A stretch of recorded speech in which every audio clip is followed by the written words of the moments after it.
ಶ್ರೀ ಶಿವನ ಲಿಂಗಾಷ್ಟಕಂ. ಲಿಂಗಾಷ್ಟಕಂ. ಮೊದಲನೇ ಪದ್ಯ. ಬ್ರಹ್ಮ ಮುರಾರಿ ಸುರಾರ್ಚಿತ ಲಿಂಗಂ ನಿರ್ಮಲ ಭಾಸಿತ ಶೋಭಿತ ಲಿಂಗಂ ಜನ್ಮಜ ದುಃಖ ವಿನಾಶಕ ಲಿಂಗಂ ತತ್ಪ್ರಣಮಾಮಿ ಸದಾ ಶಿವಲಿಂಗಂ. ಎರಡನೇ ಪದ್ಯ.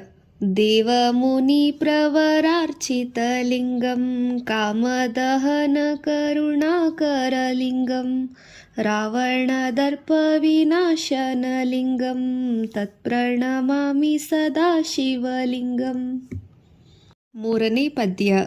ಸರ್ವ ಸುಗಂಧ ಸುಲೇಪಿತ ಲಿಂಗಂ ಬುದ್ಧಿ ವಿವರ್ಧನ ಕಾರಣ ಲಿಂಗಂ ಸಿದ್ಧ ಸುರಾಸುರ ವಂದಿತ ಲಿಂಗಂ ತತ್ಪ್ರಣಮಾಮಿ ಸದಾ ಶಿವಲಿಂಗಂ. ನಾಲ್ಕನೇ ಪದ್ಯ. ಕನಕ ಮಹಾಮಣಿ ಭೂಷಿತ ಲಿಂಗಂ ಫಳಿಪತಿ ವೇಷ್ಟಿತ ಶೋಭಿತ ಲಿಂಗಂ ದಕ್ಷ ಸುಯಜ್ಞ ವಿನಾಶನ ಲಿಂಗಂ ತತ್ಪ್ರಣಮಾಮಿ ಸದಾ ಶಿವಲಿಂಗಂ. ಐದನೇ ಪದ್ಯ.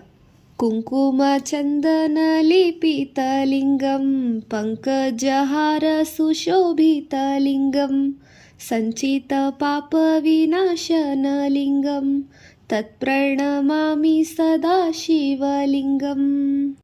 ಆರನೇ ಪದ್ಯ.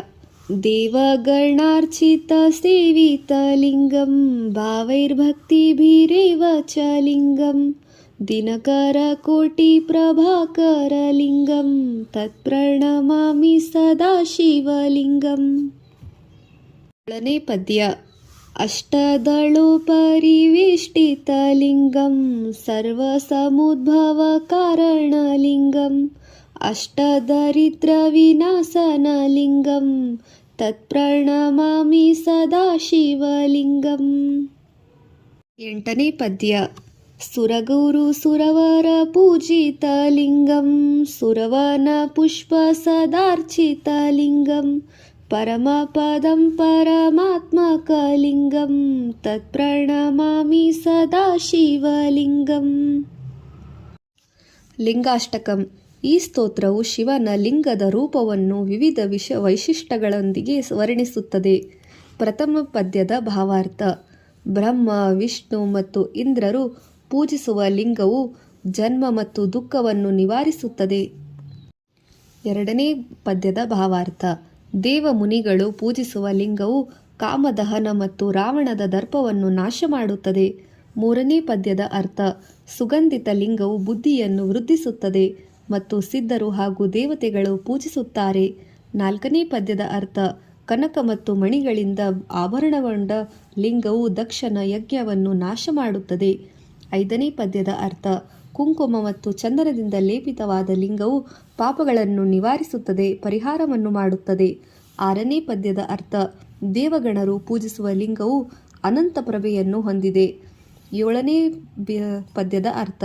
ಅಷ್ಟದಳದ ಲಿಂಗವು ಸರ್ವ ಸಮುದ್ಭವ ಕಾರಣ ಮತ್ತು ಅಷ್ಟದರಿದ್ರವನ್ನು ನಾಶ ಮಾಡುತ್ತದೆ. ಎಂಟನೇ ಪದ್ಯದ ಅರ್ಥ. ಸುರಗುರುಗಳು ಮತ್ತು ಇಂದ್ರರು ಪೂಜಿಸುವ ಲಿಂಗವು ಪರಮಾತ್ಮನ ಸ್ವರೂಪವಾಗಿದೆ. ಲಿಂಗಾಷ್ಟಕಂ ಪಠನೆಯ ಮಹತ್ವ. ಲಿಂಗಾಷ್ಟಕಂ ಪಠಿಸುವುದರಿಂದ ಪಾಪನಾಶ ಮತ್ತು ಶಾಂತಿ ದೊರೆಯುತ್ತದೆ, ಶಿವಲೋಕ ಪ್ರಾಪ್ತಿಯಾಗುತ್ತದೆ, ಭಕ್ತಿಯಲ್ಲಿ ವೃದ್ಧಿಯಾಗುತ್ತದೆ. ಹರ ಹರ ಮಹಾದೇವ್. ಶಂಭೋ ಶಂಕರ. ಹರ ಹರ ಮಹಾದೇವ.